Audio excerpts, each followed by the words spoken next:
So, as much as I'd like to say that you literally become your character when you sit down for an RPG session, that unfortunately isn't the case. There are plenty of differences between players and characters in terms of their ability to interact with challenges presented by the GM. Some things will exclusively challenge you as a player. For example, if your character is presented with a riddle, and your GM isn't allowing you to get any hints through ability checks or anything like that, then success really hinges on you, not the extension of yourself that is your character. On the other hand, there are some tasks in which you as a player have no input at all. For example, in D&D, if your character is rolling death saves, all you can do is roll the dice according to pre-written game mechanics that are supposed to account for your character's physical fortitude. Obviously, your game as a whole needs to have some degree of balance between player challenges and character challenges. Without game mechanics to account for your character's special abilities, you're missing out on the escapism that role-playing games are so good for. But without player challenges, you aren't really playing a game at all. This probably seems pretty obvious in hindsight, so what's the point of this conversation, you may ask? Well, player and character don't always get along. Most encounters involve some challenge for both players and characters. In combat, for example, you as a player make high-level tactical decisions, while your character's skill determines their success on individual maneuvers. Most players would agree that this is pretty natural. You probably don't want to roll a skill check to decide which spell to cast, and you also probably don't want your GM to throw a baseball at you when your character needs to dodge a projectile.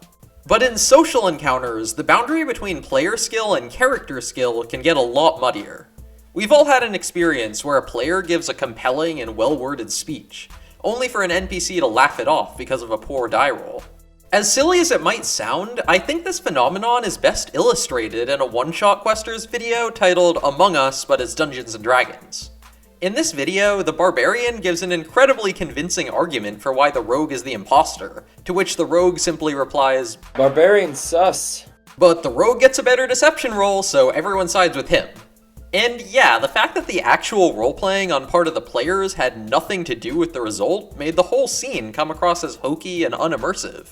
Obviously, there are some factors that aren't shared between player and character, like appearance and social status, and these things can make a terrible argument seem convincing and vice versa. But this kind of thing can still feel jarring and unnatural when it comes up at a table, and to an extent, it even de-incentivizes quality role-playing. So, how can you blend player interaction and game mechanics more naturally? Well, I have 4 pieces of advice. First of all, remember that bonuses and penalties are your friend. If a player has a particularly impressive RP moment during a social scene, then feel free to add an extra number to their roll, or give them advantage if you're playing D&D 5e.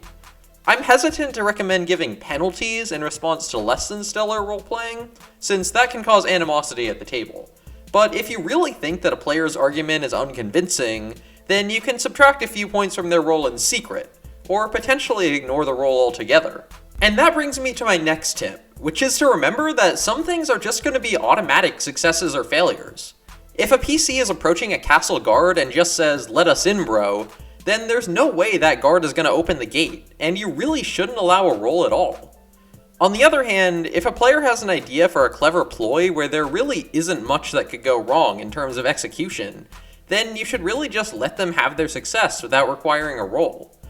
That said, if it seems wildly implausible that the character in question would ever have this idea, like if a player tries to tell you how their Iron Age barbarian is gonna invent gunpowder, then it might be time to pull that player aside and tell them to refrain from metagaming.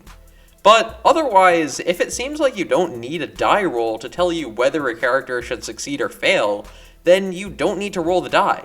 My third tip is to let your players roll to receive hints from their characters if they want to. Simply put, a character is going to have a lot of things on their mind that their player probably doesn't. Not only do their characters have much more experience in this fantastical world, they're also probably way more committed to solving their problems. When you roll initiative as a player, the only thing you're putting at risk is the life of a fictional character who you enjoy pretending to be for a few hours every week. For your character, their quest is actually life or death, and they're probably giving each problem way more effort and attention than you ever will. So, I think it's totally acceptable to allow the occasional intelligence roll to advise your players about the next course of action, while framing it as their character's judgments. You should also never punish your players if they forget something that their characters should have remembered.